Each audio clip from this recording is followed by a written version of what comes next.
इस पेपर को जो हमारी यूपी बोर्ड वेबसाइट होती है उस पर ये पेपर पड़ा हुआ है, ठीक है।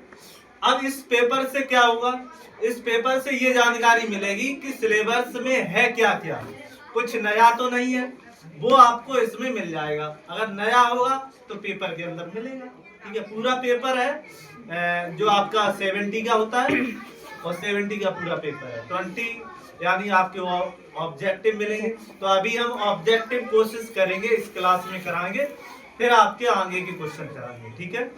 तो पहला क्वेश्चन इसमें पूछा गया है, निम्नलिखित में कौन सा सहअभाज्य संख्याओं का युग्म है। सहअभाज्य संख्याओं का युग्म है, पहला क्वेश्चन आपसे ये पूछा गया।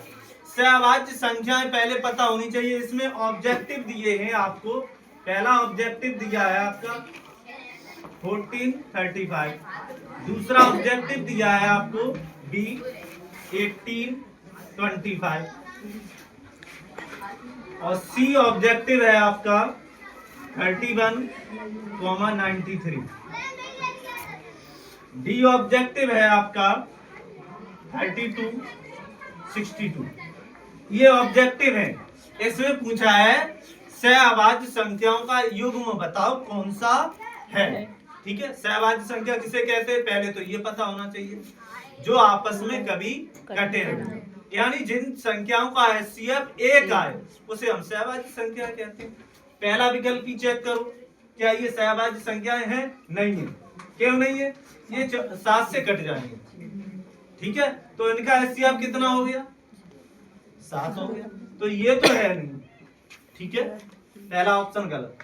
दूसरा चेक करो, 18 और 25 क्या एक पाड़े से कट सकते? नहीं कट सकते, तो यही ऑप्शन सही हो जाएगा आपका। क्या हो जाएगा? और सभी क्या है? ठीक है। तो उसने पूछा था सहअभाज्य संख्याओं का युग्म कौन सा है, तो 18,25।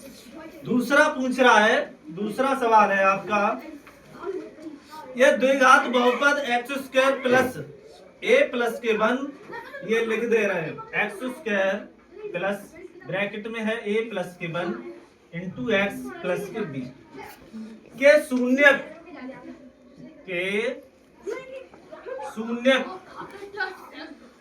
2 और -3 है। क्या है?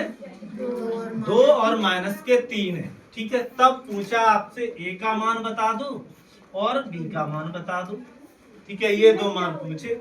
ऑब्जेक्टिव में आपको दिया है, पहला ऑब्जेक्टिव दिया है आपको a बराबर आपको लिखा है माइनस के साथ, b बराबर लिखा है आपका माइनस के। दूसरा ऑब्जेक्टिव है b आपका a बराबर 5 और b बराबर कितना है? -k, ठीक है। a बराबर c विकल्पी है आपका, a बराबर 2 और b बराबर -6, ठीक है। b विकल्पी है आपका a बराबर 0 और b बराबर -6। इसके बहुत से तरीके हैं करने के, हर तरीके से कर सकते हो। अब समझो, एक तो ये तरीका है, आप x की वैल्यू पहले आप क्या रख दें? 2, इक्वेशन बनेगी। फिर x की वैल्यू -3 रख दे, इक्वेशन 2 बन जाएंगे। क्या बन जाएंगे? 2। उन्हें आपको हल करना है। चाहो तो आप यही ऑब्जेक्टिव उठाओ, इसमें रख के देख लो, ठीक है। तो इससे भी टाइम लगेगा। सीधा है, आप सीधा इसमें रख दे, यानी x की जगह पे क्या रख दो? 2 रख दो। तो यहाँ रखेंगे 2 का वर्ग कितना होता है? 4 प्लस a प्लस के 1, x लिखा है, यहाँ क्या लिखोगे? 2 प्लस के b इक्वल में 0। अंदर मल्टीप्लाई करेंगे 2a प्लस के 2 प्लस के b बराबर 0। सर क्या बन जाएगा? 2a प्लस के b। देखो 4 और 2 कितना हो जाएगा? 6 इधर जाएगा माइनस का, इक्वेशन फर्स्ट, ठीक है। दूसरा देखो, अब मुझे क्या रखना है? x की वैल्यू -3 इसमें रखो, -3 का वर्ग करोगे 9। फिर है आपका a प्लस के 1 और ब्रैकेट में क्या लिख दोगे? -3 x की जगह पे, प्लस के b बराबर क्या है? 0। क्या हो जाएगा? 9 3 का मल्टीप्लाई कर दो तो कितना हो जाएगा, a से मल्टीप्लाई करोगे माइनस के 3a और यहाँ प्लस चिन्ह लगा तो क्या हो जाएगा माइनस, यहाँ हो जाएगा माइनस के 3a, यहाँ क्या हो जाएगा माइनस के 3 प्लस के b बराबर 0, माइनस के 3a और प्लस के b एज इक्वल टू, देखो 9 में से 3 कम कर दो कितने बचेंगे 6, पर 6 उधर जाएंगे माइनस के हो जाएंगे, प्लस के ही तो बचेंगे। ये इक्वेशन आपकी कौन सी बन गई, सेकंड। ठीक है, अब इन दोनों को हल कर लो, यानी फर्स्ट को और सेकंड को हल कर लो तो क्या लिख दो, इसी के नीचे लिख दो माइनस के 3a प्लस के b as equal to minus के 6, ये इक्वेशन सेकंड थी। इन्हें क्या करोगे, जोड़ दो, क्या कर दो, जोड़ दो या घटा दो, सबसे बढ़िया है घटा दो, यहाँ लिख दो घटाने पर, घटाने पर, या माइनस है प्लस कर दो, प्लस है माइनस है तो प्लस कर दो, उल्टे कर देते, इससे ये कैंसिल हो गया। अब क्या बचेगा आपका 5a, इधर क्या हो जाएगा कैंसिल, प्लस माइनस कैंसिल हो जाएगा, 5 मल्टीप्लाई में इधर क्या हो जाएगा डिवाइड, क्या बचेगा 0। a का मान समीकरण 1 में रख दो या 2 में रख दो, किस में रखना चाहोगे 2 में रख दो, तो माइनस के 3a इंटू 0 प्लस के b तो क्या है माइनस के 6, ये क्या हो जाएगा 0, तो b बराबर कितना आ गया माइनस के 6, तो a की वैल्यू 0 और b की वैल्यू माइनस के 6, ऐसा कौन सा विकल्प है डी पे टिक कर दो। ठीक है, कोई दिक्कत। अगला क्वेश्चन है आपका तीसरा क्वेश्चन है